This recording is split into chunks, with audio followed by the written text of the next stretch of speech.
Hello everyone, and welcome to my Days of Our Lives official. I hope everyone is having a wonderful day. Before we begin, please hit the subscribe button and give this video a thumbs up.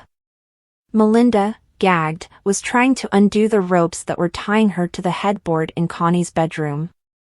When Connie came in with a breakfast tray, she took away Melinda's gag. A lesson was discovered. Melinda vowed to stop yelling. Connie told Melinda that she was excited to find out at work if Gabby had followed her advice and had an affair. You mentioned that you had given Gabby the idea yesterday, correct? Do you believe she found a man so quickly? Melinda inquired. Connie chuckled. Connie remarked, nothing like revenge to motivate a girl. There were a few men in the DeMera estate, Connie continued. Which may make things much messier, Connie grinned. Every move Gabby made out of resentment toward Stefan, according to Connie, was another notch in the marriage's coffin. It means that Lee and I will eventually exact revenge on them both, Connie grinned at her cardboard cutout of Lee. Stefan stormed into the DeMera mansion while EJ was texting in bed, demanding to know where Gabby was. Gabby is obviously not present. And until you've changed your mind about wanting her back, why even care? EJ inquired. Stefan declared, I've definitely not changed my mind. Stefan declared that he would no longer put up with Gabby's games while holding aloft a rolled-up ball of tape. EJ shrugged and insisted that only Stefan was to blame for the breakdown of his marriage, adding that Gabby had fooled him.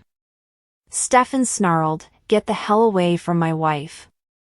After the incredible passionate night that I had with her? Why would I act in such way? EJ laughed and said. With a snarl, Stefan scowled at him and hurled the ball of rolled-up tape towards EJ. EJ went downstairs to the living room and bid Johnny good morning after getting dressed. How's the new job going? EJ inquired. Johnny reported that his new employment was enjoyable.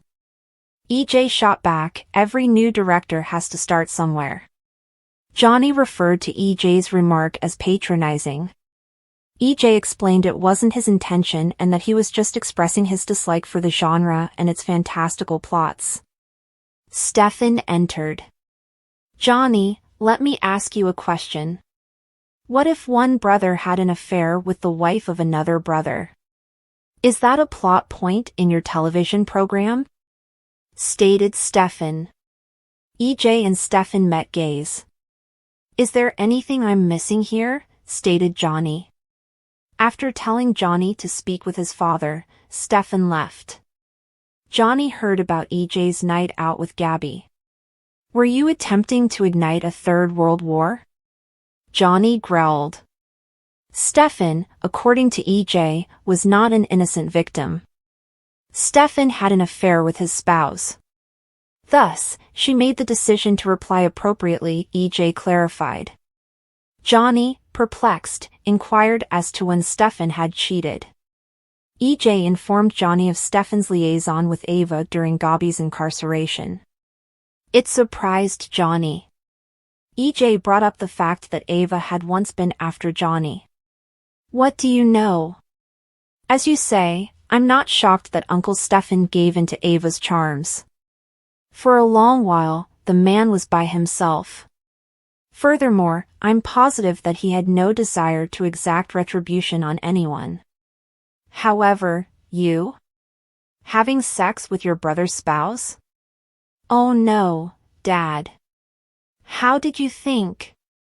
Johnny got into a fight.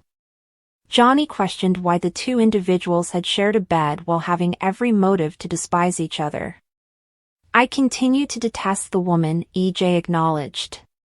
Perplexed, Johnny questioned EJ as to why Stefan was being punished rather than Gabby. EJ remarked, well, if Stefan hadn't confided in her. Johnny shook his head and said he thought Nicole was the cause. Johnny remarked, I know you were embarrassed when she went back to Eric. EJ restated that it was none of Johnny's concern, but Johnny wasn't buying it. This is also my family. I also adore you, Dad. All right? It was not Uncle Stefan's fault, though, that your marriage failed. Gabby wasn't at fault for that. You were to blame for that. Have you not caused enough harm? Johnny told EJ, if you keep this up, you're going to lose your whole family. As Johnny turned to go for work, a messenger met him at the door. EJ received the mail from Johnny, and when he opened it, he moaned.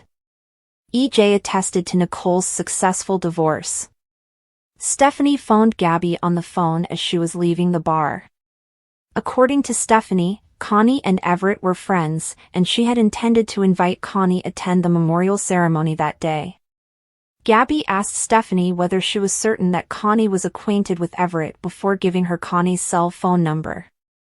I guess it would be a sensitive subject after what he did to my brother, but she never mentioned him to me, Gabby remarked.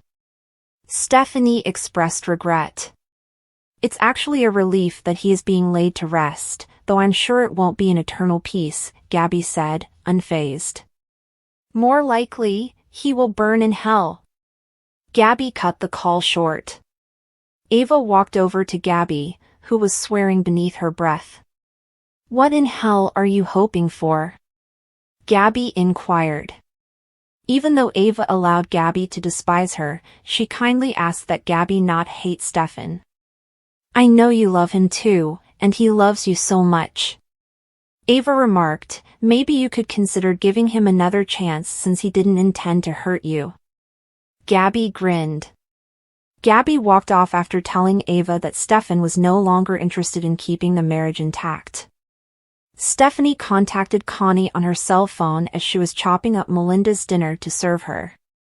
Repositioning Melinda's gag in her mouth allowed Connie to take the phone. After introducing herself, Stephanie asked Connie to attend Everett's memorial service. Who? Connie questioned. Well, perhaps he addressed you as Bobby Stein. In any case, Stephanie mentioned, I heard you two knew each other. Angrily, Connie questioned Stephanie about who had provided her with that knowledge. Stephanie clarified that after Connie had left Everett's hotel room, Leo had run into her. Stephanie remarked, and you told Leo that the two of you went way back. I have no idea what you're discussing. Bobby or Everett are names I've never heard of. Connie said, Leo must think I'm someone else. After hanging up, Connie returned her focus to Melinda. Melinda inquired about the call after Connie took off the gag. Not that it matters to you, but Big Mouth gets back at it again. It seems that Lady Whistleblower has been spreading false information about me, Everett Stein, Bobby Lynch, and other people throughout town. The man who committed suicide, Connie remarked. Melinda shot out, you mean the guy that you murdered.